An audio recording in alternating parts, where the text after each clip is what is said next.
Hello, everyone, and we are now ready for our final presenter of Hit Points in History 2026. Already on the stage is the esteemed Joel Gordon. Joel Gordon is a socio-cultural historian whose research focuses on the development of epistemological thought in the ancient world. Related to this is his reception studies work, which explores how gods and heroes of antiquity are portrayed in modern mass media. Without any further ado, Joel Gordon with Designing Hercules, Narrative, Mechanics, and Visual Authenticity in Myth-Based Strategy Games. Take it away, Joel. Great, thanks so much, Dan. Uh, as Dan said, my talk today is called Designing Hercules, and we're talking about a specific type of video game, and I'll get in a moment into what I mean by myth-based strategy games. But I just wanted to acknowledge right off the bat that this picture of Hercules we have on the middle of our screen here was something I typed into an AI generator just for my own pure interest to say, how would you design Hercules, Mr. AI? And this is what it came up with, which is really, I found really interesting, given that I'm going to be talking about the visual elements of Hercules, and we'll see in a moment, or actually in a few moments, how that relates to sort of his visual presentation. But without further ado, we are talking about strategy games today. So I couldn't help but be a bit cheeky and sort of bring out my pick tree here of what my talk is going to be about. So I'm going to start off with some sort of opening thoughts on this whole topic, how I've ended up talking about this today, and then I'm going to move along and sort of highlight what I mean by strategy, what I mean by a mythic strategy game, sort of get all the boundaries in a real explicit manner, quite clear, so we know what exactly we're working with. Then we're going to move to our case studies. We have 4 case studies today. I suspect most of us will be familiar with at least one of these games. If anyone is familiar with all 4, I will be very impressed. And I'd love to talk to you because I wasn't aware of all 4 before I started doing research into this. And then our final and sort of the crunch element of our talk is looking at how these games from our case studies really work on presenting Hercules from a design sort of standpoint. And I've divided that into 3 parts, sort of the narrative of Hercules and then to sort of the ludic, the rules, the mechanical aspect of how we portray Hercules, and then the visual element of Hercules. And that last one is really, I find, the most fun. The ludic mechanics can get um, a bit heavy in theory, and so we're going to put the ludic mechanics in the middle and finish off with the visual design to sort of give our brains a bit of a rest. So, some opening thoughts. Uh, why am I talking about strategy games? Well, one of the reasons why is Dor, who is one of the sort of preeminent scholars in the field of game studies generally, not just ancient games, but game studies, says that we really need to do more work on strategy games. And he says part of the reason why is they take so much time and energy to invest in playing that we don't really have the scope to deal with them in the way that they need dealing with. So this talk is really sort of partly to broaden that aspect of game studies to help address how do we talk about strategy games, as well as just sort of here are some strategy games to talk about. But one of the things that I find interesting and why I highlighted Door is sort of a general game studies rather than sort of ancient reception specifically, is because in the field of reception, classical history, game studies, we actually do have quite a bit on certain types of strategy games, uh, basically on Civilization, the franchise, which is great. Some of the things are to do with how it represents the past. You have some things more about the gameplay and the problems associated with um, technological, um, the tech trees. You have issues with political presentations, the sort of the great man theory that each civilization is represented by a great man or female in some of the more recent um, civilization games. They certainly have females present. Uh, but what I'm trying to say is, in the game, in the field of game studies, looking specifically at ancient history, we have quite a bit of scholarship on civilization, on games and how they relate to the presentation of history. And so what I wanted to do is go, well, that's cool. What about mythic strategy games? But before we get to the mythic part of talking about strategy games, we might need to just briefly backtrack a little bit and talk about what actually is a strategy game. Because since the sort of the dawn of video games, we have had quite a shift in the terminology. We've had lots of new coinages, but we've also had shifts in what those coinages refer to the point that now, if you go on sort of the Apple Store or Google Play or anything like that, almost every single game has strategy attached to it as a keyword, um, which sort of disqualifies strategy from being attached to anything. So, what do we actually mean?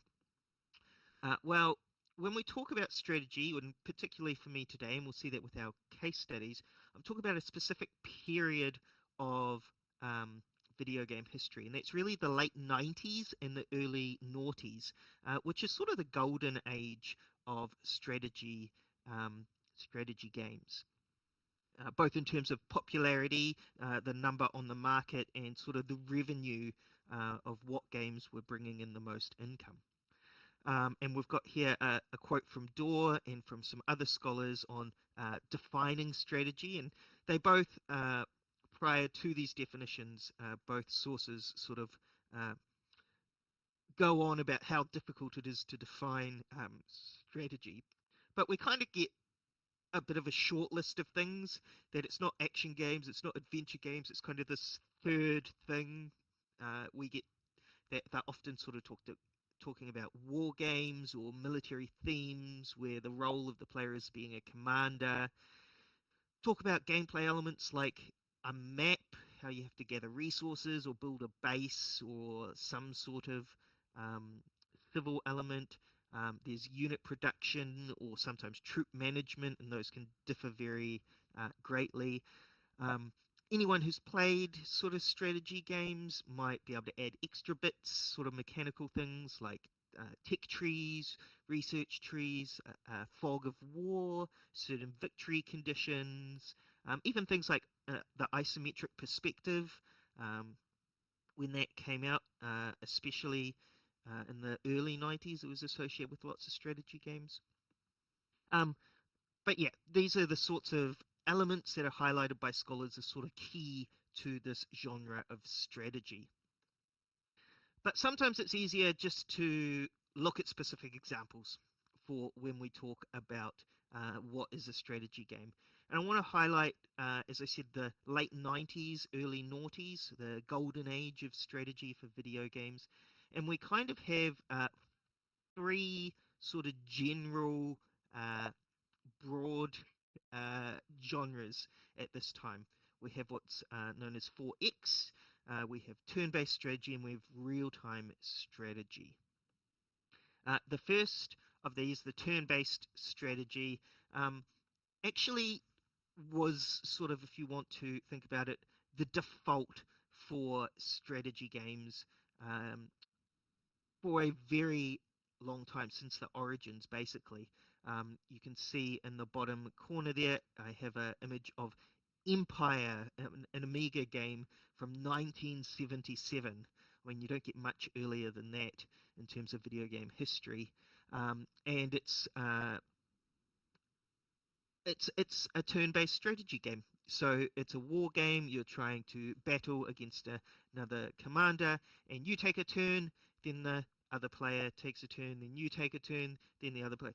It's pretty clear what turn-based strategy means. And that was the default for quite a while. We have different versions of turn-based strategy sort of emerging between then and now. The Total War franchise is sometimes held up as a turn-based strategy um, game. It's a bit ambiguous at that point. Um, but we also get other games like Master of Magic from 1994, sort of also a turn-based strategy game. Um, and so it's sort of something that's always been around and continues to be around in one way or another. But the sort of two innovative uh, genres, uh, the first one I want to talk about briefly is what's known as 4X. And 4X stands for Explore, Expand, Exploit, and Exterminate. Uh, Interestingly, they didn't call it 4E, they called it 4X. And that was a term coined by Alan Emmerich for Computer Game World in his preview of the pre-release preview of the game Master of Orion 1993 that came out.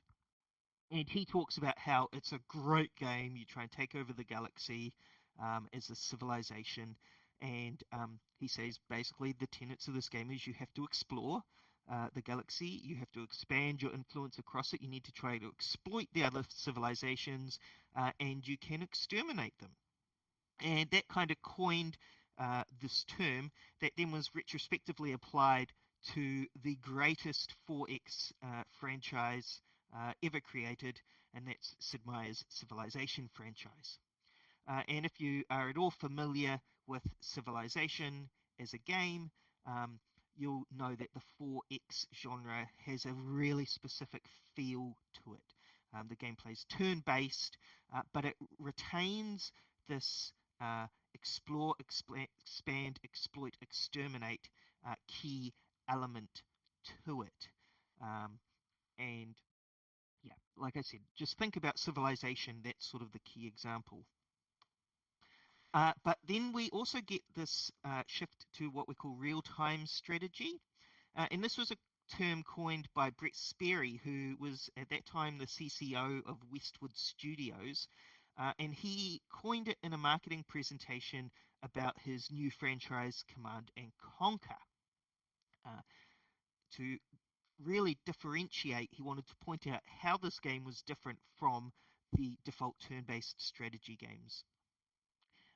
It was then retrospectively applied to June 2, that is based a game also by Westwood Studios, based on the Frank Herbert's June novel series. And that's the game that we have there in the top. And just one look at that, and you can see this. If you've at all played the original Command and Conquer games, you can see the relationship between June 2 and the Command and Conquer games there. But perhaps the most well-known, again, if Civilization defines the 4X genre, the game that defines real-time strategy, especially in the late 90s, early noughties, is Age of Empires. And that, for me, was my first introduction to real-time strategy as well. Age of Empires 2 and the Conqueror's expansion, so something I'm pretty familiar with. But again, we could go possibly even earlier if we want to look for real-time strategy games. There's a German game from 1989 for the Sega Genesis that has elements of real-time strategy, but it's really June 2 that sort of settled the key parameters for what this genre meant. And again, returning to that opening thought I presented about history in strategy games, I've highlighted civilization as sort of the the example par excellence for the 4X genre. You've got Age of Empires in there as the franchise for real-time strategy. I've mentioned Total War as another franchise. These are all games that are both uh, identified and self-identified as being focused on historical interpretations of the past. And you can see there's marketing quotes taken straight from their websites, and it's all about relive history, reenact history. And so it's easy, like our scholarship on strategy games, to kind of get the impression that strategy games are preeminently about history. And I want to challenge that a little bit and demonstrate what I mean when I talk about a mythic strategy game. So if we have here our examples that we just talked about, we've divided them into genres. We can also divide them into settings or themes or world buildings. I don't want to use the term narrative because that has its own connotations.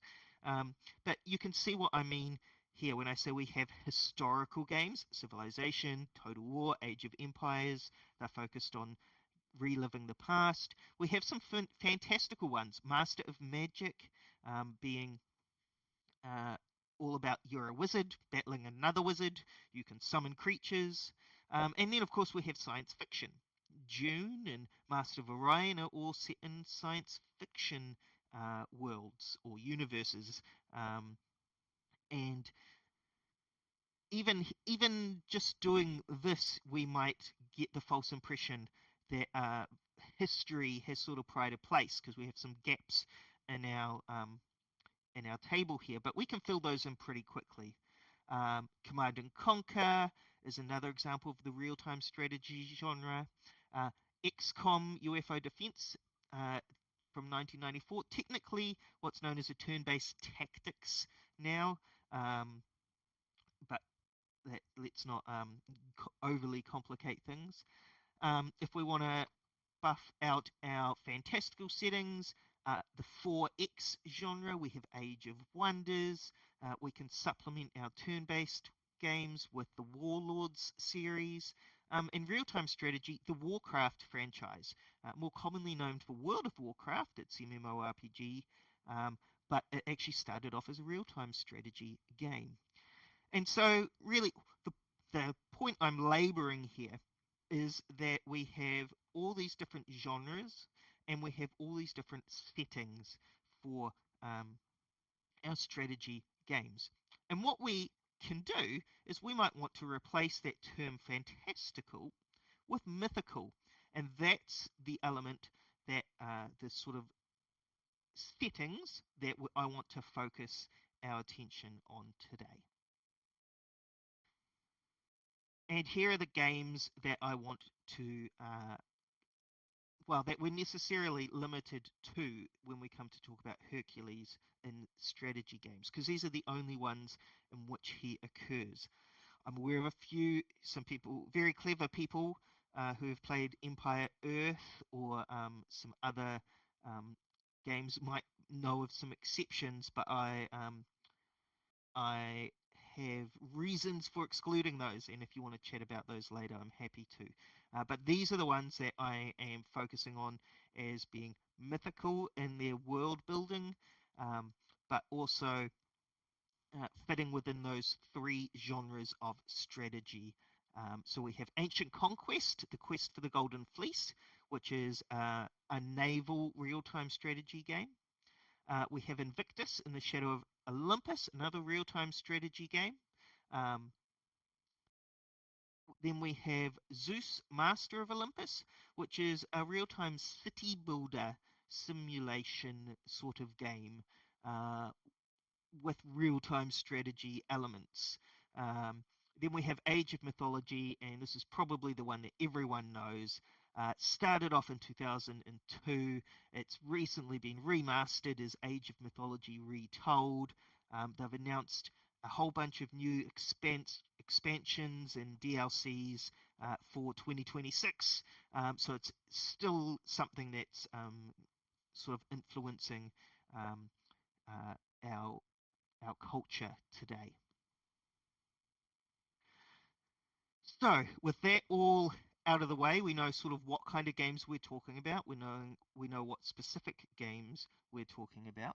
Um, I want to talk about how Hercules is designed or integrated into the narratives of these strategy games. And I've called this section Hercules on Campaign because if you know much about the strategy games of the time period we're looking at, you'll know that they generally had sort of two gameplay modes. They had sort of free play or they had campaign mode. And campaign mode told stories and you sort of reenacted these stories. So that's why I've called it Hercules on Campaign. So just looking at ancient conquest here, what kind of source material does ancient conquest draw on? What is its broad setting, and how does it tell the tell the narrative? These are important things to sort of identify because they influence then how Hercules fits into the game. So the full name of Ancient Conquest is Ancient Conquest: Quest for the Golden Fleece. And so if that doesn't make it aptly clear, we're dealing here with the source being Jason and the Argonauts, the quest for the Golden Fleece. Interestingly, the setting is sort of this combination of Hesiod's fourth heroic age with this sort of anachronistic Persian wars, where you get sort of barbarians invading. So yeah, it's a bit odd, but it works for what it's trying to do, I guess. The main driving force behind sort of progressing the narrative is you get these mission briefings at the start of each campaign level that sort of detail where you're up to in the quest. But I want to point out that the objectives that you have to achieve within your level to sort of complete it, to move on, they are integrated into the narrative. So you're not just doing random objectives, they're actually progressing the story of Jason and the Argonauts. So, for example, you can see here, I think this is either the first or second mission. You have to go and find a parchment known as Lemnis's parchment, which tells you how to get to Colchis, which is where the Golden Fleece is. So that's the sort of thing that occurs throughout every level. In Invictus, it's known subtitle In the Shadow of Olympus. This is a fun one. The sort of source material, we might say influential material here, is sort of this battle between Poseidon and Athena. Now, there's heaps of precedents in antiquity for this. The most prominent one probably is the conquest for Athens, where Poseidon creates a spring and Athena the olive tree, and Athena wins the patronage of Athens. And there's actually a lovely section in the manual for this game that details all the various challenges between Poseidon and Athena from our ancient sources. And so that's sort of the background, but it's really a novel sort of narrative that this game tells. You are sort of this hero of heroes who has been summoned to help decide the final conflict between Poseidon and Athena over whether mankind's heroism is a redeeming feature or if mankind is just all terrible. Poseidon's a bit sore, apparently, that his son Polyphemus has been injured by Odysseus, and that Odysseus is now safely home, and so they're having this engagement, so to speak. And so you're ripped from time, ripped to sort of this mythic realm. It's beyond, we're told it's beyond the normal circles of the world. And you are the hero of heroes who is then charged with completing several heroic missions where you oversee other heroes to complete these challenges. And if you are successful, you sort of solidify mankind's place as being heroic and worthy of saving. We get a little bit of a building of how the narrative is told in this game. It does have RPG elements integrated into it, but it is primarily a real-time strategy game. We have NPC dialogue. You can see here I have a example from NPC called Homer, the Wanderer. That is supposed to be a play on Homer, the poet, who follows you around and basically tells you what to do. But there's a whole bunch of NPCs that you engage with that give you bits of stories. There's cinematics that accompany each level, and your objectives are thoroughly integrated into the what it is you have to do for each level. And you can see there, I've got one highlighted there. You can see the Minotaur's maze and the lair of the Gorgon and Harpy's rock. And so for each of those, it'll be something like defeat the Minotaur and the like. You've also got a really extensive telling of the background narrative, this thing where you're ripped from history, in the game's manual as well. In Zeus, Master of Olympus, this is our city building one, the source material is really extensive. Your campaign actually has 7 what they call adventures, and each adventure consists of about half a dozen levels. The one that we're most interested in is going to be the adventure called Hercules Labours, but there's one on Zeus and Europa, Perseus and Medusa, Jason, and then interestingly we have the majority are mythic, but we have one called Athens Through the Ages and the Peloponnesian War. In Athens Through the Ages, it's basically Athens and the Persian Wars, and the Peloponnesian War is Sparta and the Peloponnesian Wars. And so it's interesting we have those sort of 2 history elements integrated here. But the setting is identified as a departure from the realm of pure history. And this has to do with the fact that Zeus and its expansion Poseidon are part of the franchise series with Caesar and Pharaoh. In fact, it's built on the same game engines. And so they really wanted to emphasize that these are not historical games like Pharaoh or Caesar, I think 3, which came out just before Zeus did, but this is sort of a mythical game.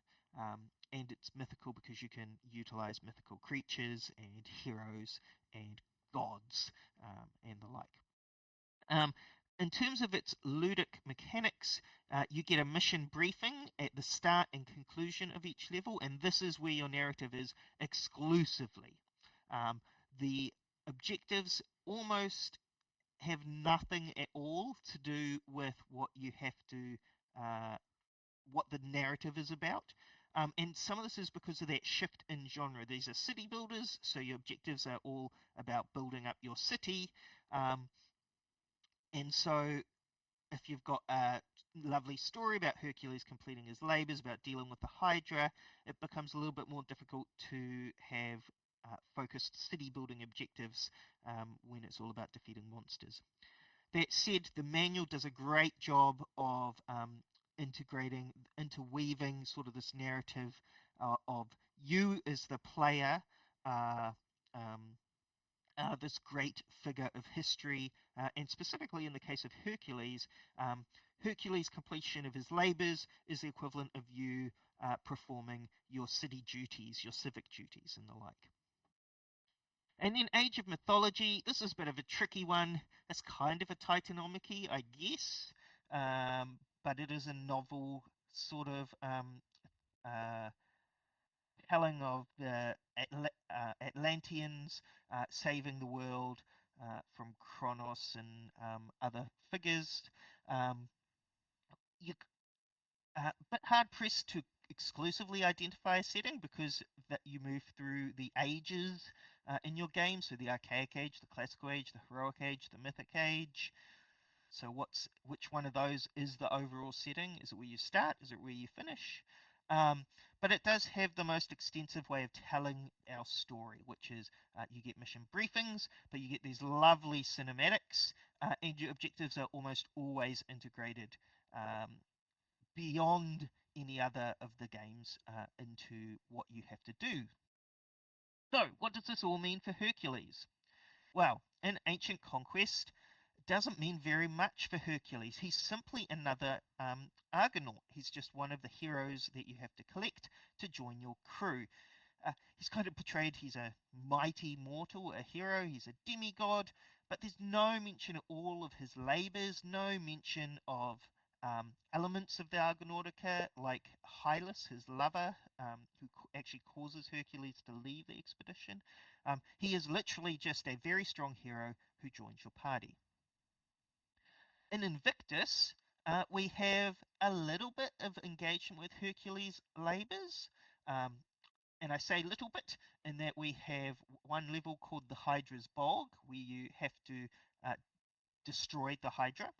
Um, and in the game's manual, the Hydra is explicitly connected with Hercules. He is a famous Hydra slayer. Um, we also have the presence of Cerberus, who's in the underworld, and you do go on a catabasis into the underworld and you have to deal with Cerberus.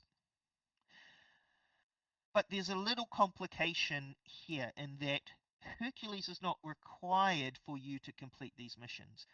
You have about 10 different heroes, and you only get to use 4 of them in your entire gameplay run through. And so you could well choose to not have Hercules. And so, should you do that, Hercules is not a famous Hydra Slayer in your game run through.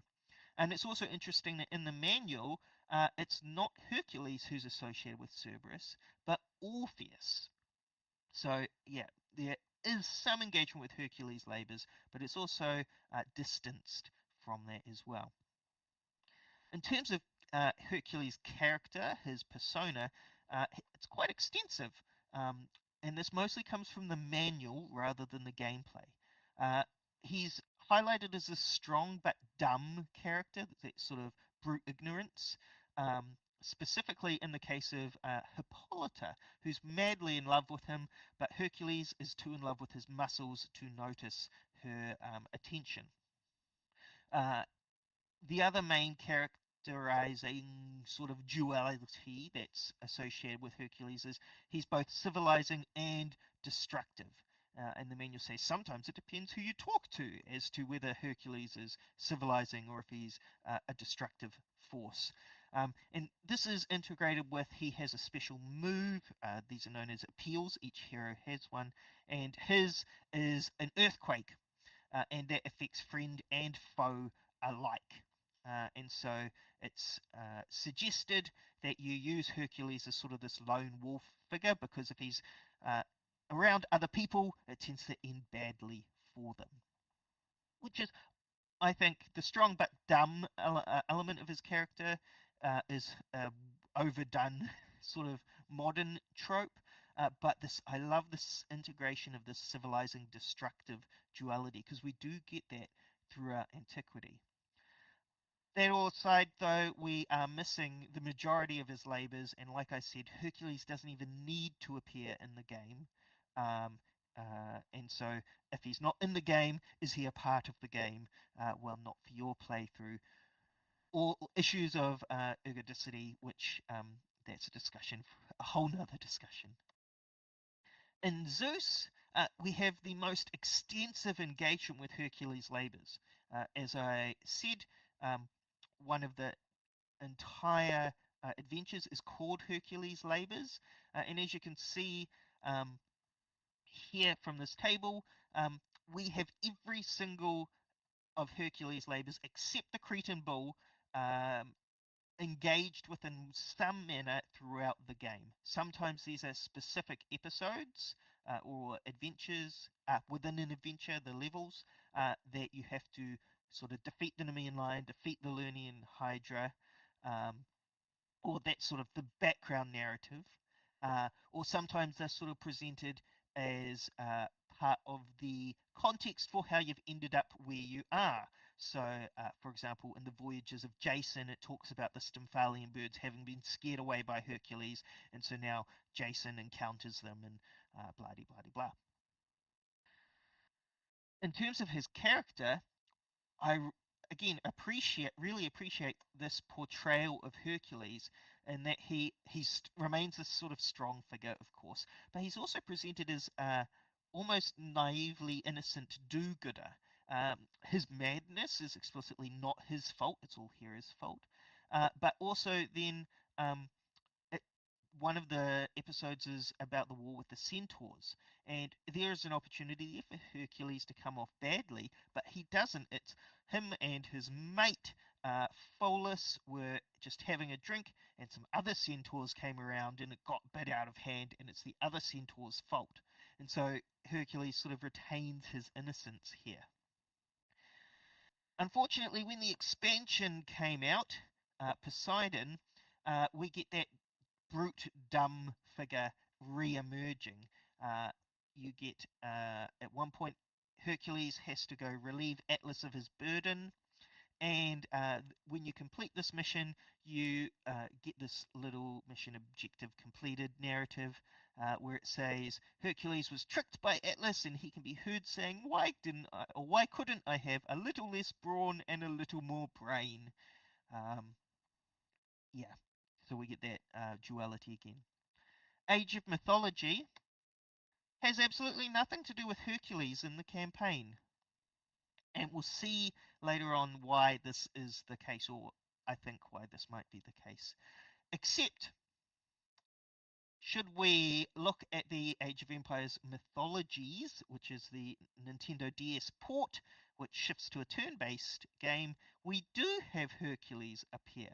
And they sort of go on the main narrative here is a catabasis, sort of similar story where you're rescuing the world from this sort of Titanomic-y sort of thing, but each civilization is given their own exclusive narrative rather than an integrated one, as in the original Age of Mythologies. And so your Greek one has a more active or more allowance to engage with Hercules.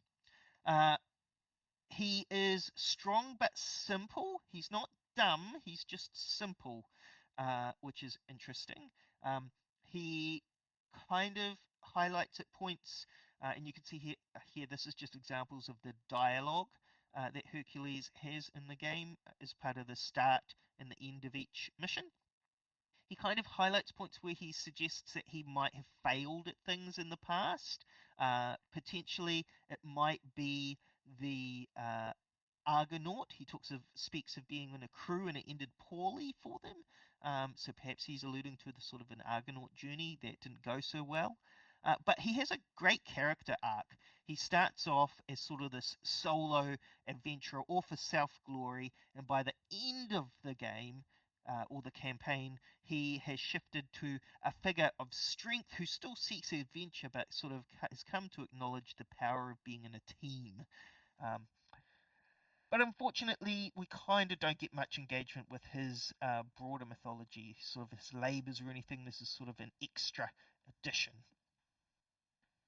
And so, where does that leave us? Well, it's a whole range of things, really. We have Hercules, we have more limited engagement, but we also have quite extensive engagement. When we do have extensive engagement, we almost always get some sort of reference to his labors, but not always, as we see in the Age of Empires mythologies. His character is he's always strong, he's often dumb or simple, if we want to be a bit more kind. And there's sort of this underpinned element of him being sort of a solo figure rather than a team player. Okay, Hercules in battle, strategy and ludic mechanics. This is a little bit of a heavy going, so I'm going to try and make it as accessible as possible. In our strategy games, or not just strategy games, but video games, we can talk about sort of two competing elements of unit design. And the first is what what's called intransitive mechanics, sometimes referred to as counter-based mechanics. And this is basically there's an innate ontological counter system for your units. Think of rock, paper, scissors. Um, in lots of RTS games, this might be infantry is always defeated by vehicles, is always defeated by aircraft, is always defeated by infantry, and it sort of goes on. It doesn't have to just be a 3-tier system, though. Rock, paper, scissors. Think rock, paper, scissors, lizard, Spock. But you could replace any of those with uh, um, different kinds of units that you would like. Um, Sorry. The second one is what's known as orthogonal unit differentiation, and this is sort of the explicit opposite. And it's a term coined by a guy called Harvey Smith in 2003. And this is where units are defined by their unique roles. And so each unit has an exclusive ability that allows them to achieve something that only they can do on the battlefield. So it's this functional uniqueness. And the best example of this is chess, where each piece uh, they all have the same mechanic of being able to counter units. So it's not that one unit counters another. It's that they all have this unique ability to move in fun and exciting ways, unless you're the pawn and then you're just boring. I want to briefly highlight that these are not unique to strategy games. That Street Fighter and Mortal Kombat, they utilize sort of a counter-based system where attacks are defeated by blocks, are defeated by throws, which are defeated by attacks. And even orthogonal unit differentiation. If you want a great talk, Matthias Warch, who's a game designer, presented in 2014 about how lots of things about level design, but he talks specifically about how Doom 1993 utilizes orthogonal unit differentiation in its enemy design, which I hadn't ever thought of until I started doing this, which I would recommend you can see the video of his talk should you wish. So in terms of our games, uh, Ancient Conquest, Zeus, and Poseidon at this end of the spectrum for orthogonal unit differentiation. That's a bit of a mouthful. You'll see what I mean, though. In Ancient Conquest, here are all our heroes. I apologize for the pixelation, but these games were invented before HD, so some of them are just a bit pixelated. Each of these heroes has a unique function and or ability, rather than being a counter system. Part of this is because Ancient Conquest is unique. It's a naval real-time strategy, so you don't really have land units, and so each hero is used as a captain for a ship. And so when they are captaining their ship, they provide a unique buff or unique power for that ship. Some of these are associated with their character and their character's mythology. So Argus, the builder of the Argo, he repairs the ship. Orpheus sort of stops all creatures from attacking. Zetes, the son of the wind, he sort of buffs your movement speed, lets you go, utilize, innate negates crosswinds and the like. Hercules, well, his unique ability is he makes the ship invincible. A bit of an allusion here to his strength, I think. The other unique function that sort of is associated with each hero is that to recruit them, each hero needs a unique artifact. And again, these are sometimes associated with the hero. Perseus has his mirror shield. Theseus has the ball of wool that Ariadne gives him. Hercules has a sword. I think there was a missed opportunity there for his club, but that's okay. In Zeus and Poseidon, we have 8 different heroes, and again, each of these heroes has a unique function in the game. Because this is a city builder, it's not really about military conquest. You're not really about just raising an army. Your objectives are primarily civic in nature. The first function that the heroes have is that they are monster slayers. So there's sort of this disaster mechanic where each god has a pet beast, and the way to counter these beasts is you have to summon a hero, and then the hero goes off and deals with them. So for Hercules, his two beasts are the Hydra and Cerberus. Um, these are, of course, the two beasts, the two labors of Hercules that always occur associated with him. And then they have this unique function of you send your heroes out on heroic quests. These are sort of things that you just summon the hero and you go send, and they go off and do it in the background and then return at some point, and you sort of tick it off your box. And Hercules' quests, first of all, he has the most of any hero, but they're all to do with his 12 labors. So that's a really nice sort of comprehensive way of integrating those into the game. In terms of a middle ground, Invictus has what we call a soft counter system as well as unique abilities. So here's our heroes. We kind of start getting stats, while each hero also has what they call a battlefield role: charger, guard, ranged, or flanker. I don't know, having played it, I don't know how much these really have an effect on the gameplay, but they're sort of there anyway. And so I'm saying it's a soft counter system. But they still retain their unique exclusive abilities that define their roles. These are the unique appeals, the heroic abilities. I talked about Hercules' Earthquake. But they also have a leadership buff because each hero, you raise a war band, and they're what go off and do your missions. And Hercules' one is he provides a toughness buff to all the units. So again, highlighting his strength as a character.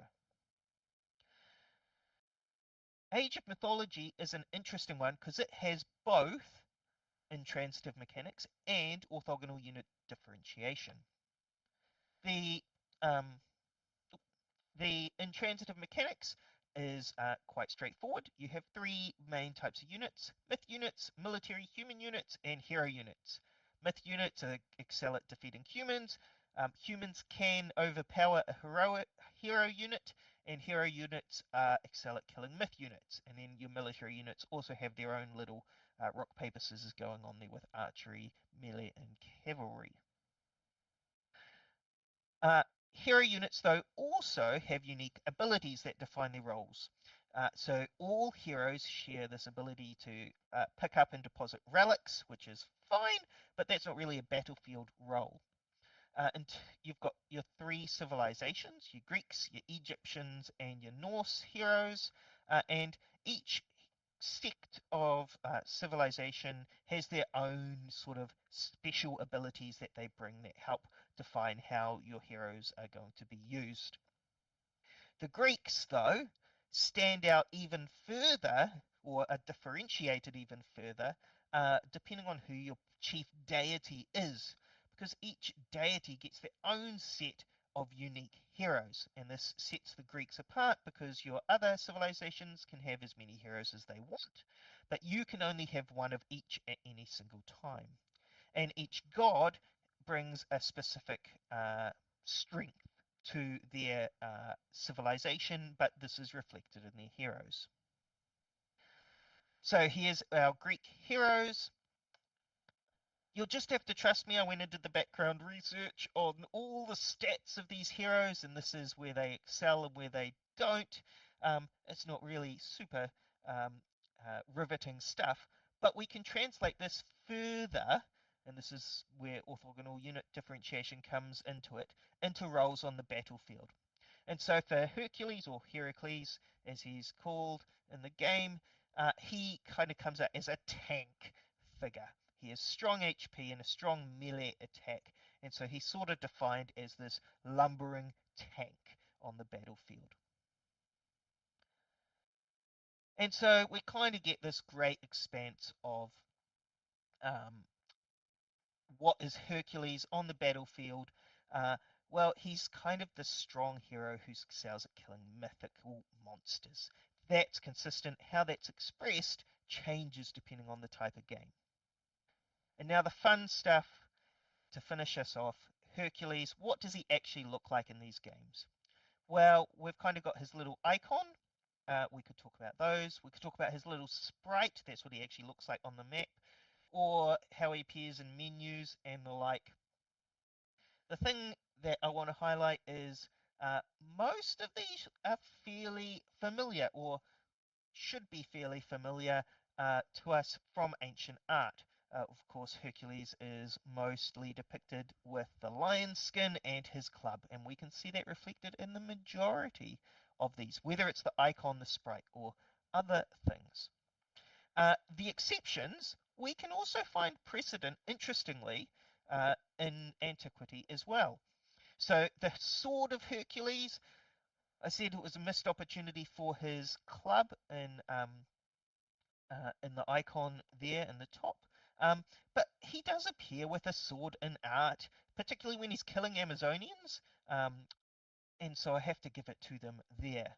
If we want to talk about Hercules with this gold headband, he's often depicted in art with this headband. Signifies victory, particularly in sport, but victory nonetheless, an appropriate representation.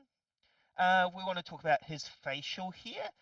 Of course, we can't go past that most famous statue of Hercules and his beard being quite bushy there, appropriately. The one thing I struggled to find, though, was a bald Hercules.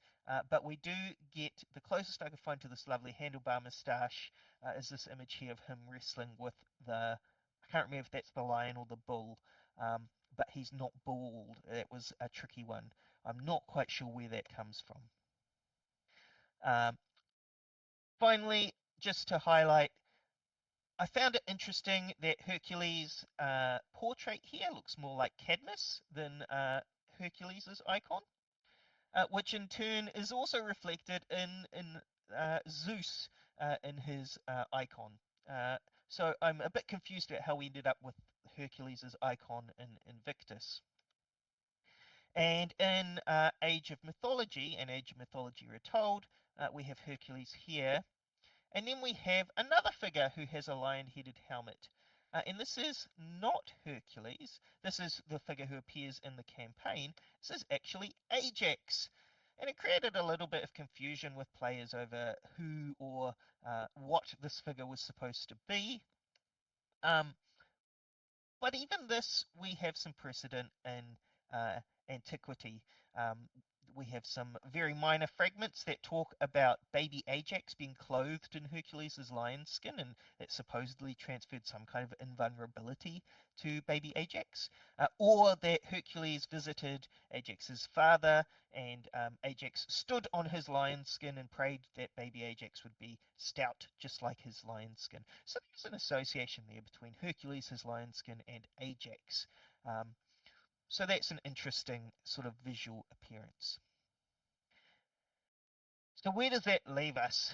Well, in terms of narrative engagement and ludic mechanics, Hercules is associated with his labors, most often the Cerberus and Hydra, which sort of stand out as representations of these labors.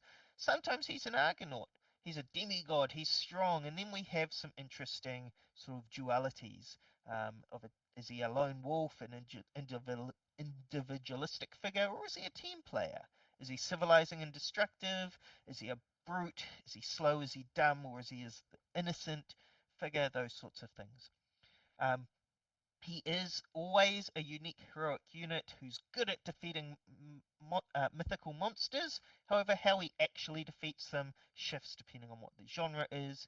He's always sort of this invulnerable strength figure, but again, how those are expressed changes depending on what the genre is. His visual appearance, basically, I've said you can't go too wrong. The only thing is this bald Hercules, where I think they're playing off a circus performer, sort of the circus strongman image. And then we can link strength to Hercules. But aside from that, I have no idea why he's bald, handlebar, moustached. That's it. That's Hercules design in Mythic strategy games. Um, and the three elements I think that are significant when we come to talk about him. So thanks for listening.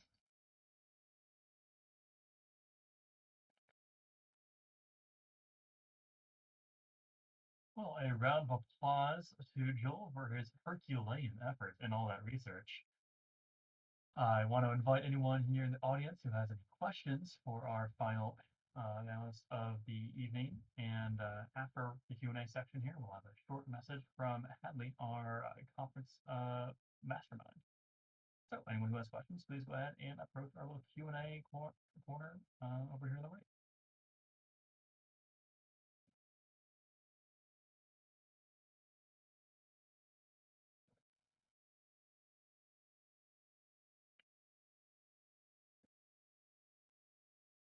And as we are waiting for folks to come with Q&A, Joel, I did have a question to get started here. You talk a lot about how there is this strong but dumb trope that Hercules often falls into. Then other times it's kind of portrayed as simple, but you may want to try to avoid kind of the unbalanced version of where he's super smart, super strong, all the other things. In your mind, what's a good way to balance out Hercules in a game that usually relies on rules and stats and numbers? Yeah, that's a great question. I think if we take the stats out of the picture for a moment, uh, the best example that I've seen of sort of that balance comes in a game from around this period by LucasArts, and it's called Herc's Adventures, and it is reminiscent of that Monkey Island sort of game in terms of its tone. So it's a little bit irreverent and a little bit comedic in how it presents things. And I think that does a really good job of balancing all these different elements because you don't take it too seriously. Um, and I think part of the problem, and this is where it comes back to strategy games, is because of the association between strategy games and particularly simulating history, they're often very serious endeavors. And so the focus on trying to be serious, I think, is a little bit limits us in how we can we want to portray Hercules as serious, and the attempt to introduce humor is often limited to that strong and dumb uh, trope. So I think part of it is that strategy is sort of not the greatest of genres for exploring um, character, that your character is primarily limited to how they function on the battlefield, which then in turn limits how you can express these things.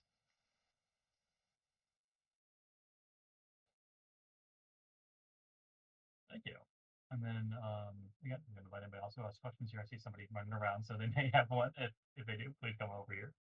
Um, Otherwise, one other question I was just thinking, I was just kind of doing a quick little review of the talents myself here. And obviously, a lot of them are fighting mythological monsters, but a good chunk of them are also just stealing something. And we never really see Hercules as a stealthy kind of individual. Now that's a bit harder, I guess, to put in a strategy game, but I'm not sure if that's something you could see a way they could do. I mean, you could do it in the Zeus and Poseidon games because all your heroes perform these sort of quests off screen. You never actually see them do it. So you could have some sort of quest. Oh, actually, I think you do because he steals Hippolyta's girdle at one point from the um, I think it's Ephesus colony, and there's this association between Ephesus and the Amazons, and he sneaks off and steals the girdle at that point. But it all occurs off. You never witness Hercules do it, and it's sort of just alluded to in the narrative. Um, so yeah, again, just it's sort of a hint. That's probably the closest you get. So you have to be stealthy about the stealth. Yeah, yeah, exactly. That's exactly what I'm saying. Is yeah, you have to be stealthy about the stealth.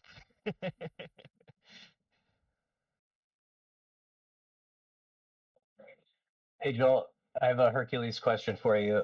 Uh, the trope of him being like an oafish character can be seen in like Aristophanes' The Birds.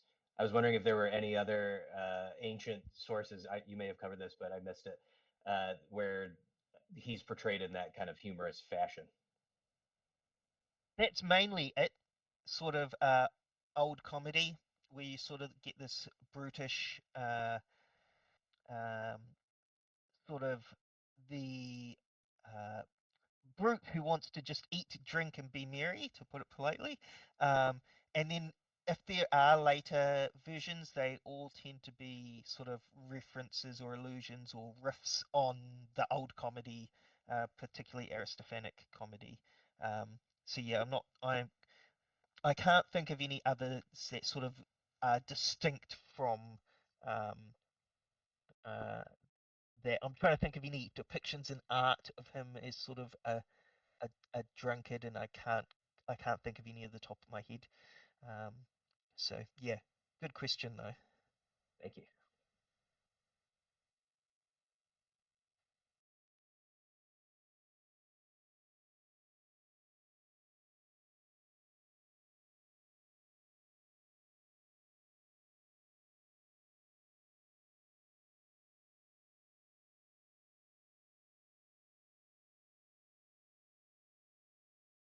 I got another one.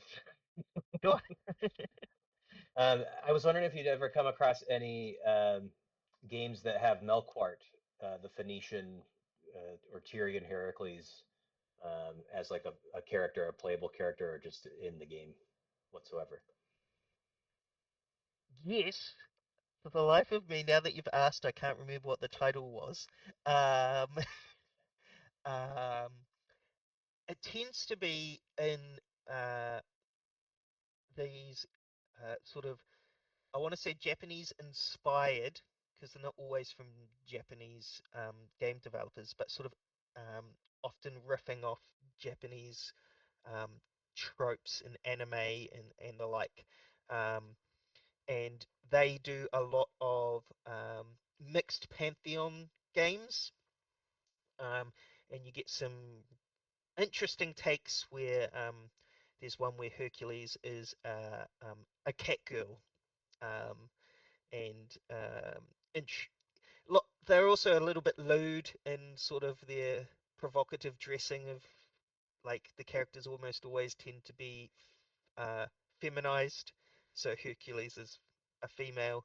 Um, so those sorts of games you often find being mixed in those sorts of other mythologies or representations or integrations of Hercules because they sort of want to try and encompass as broad a pantheon as possible. I just can't remember for the life of me what the game's title is called, but I'm pretty certain I've come across one in that genre of Hercules Malcourt, which was, I thought, really interesting. Yeah. Thank you.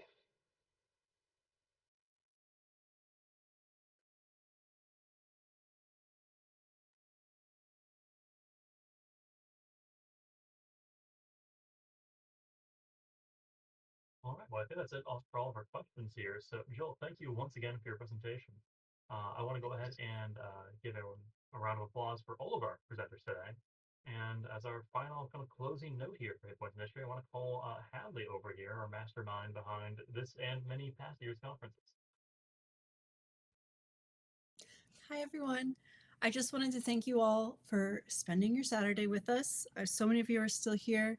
It's wonderful to have you, and the presenters have been fantastic. So thank you, everyone, for spending the day with us and sharing your knowledge and just getting to hang out. It's been great, and I hope we get to see you all next year.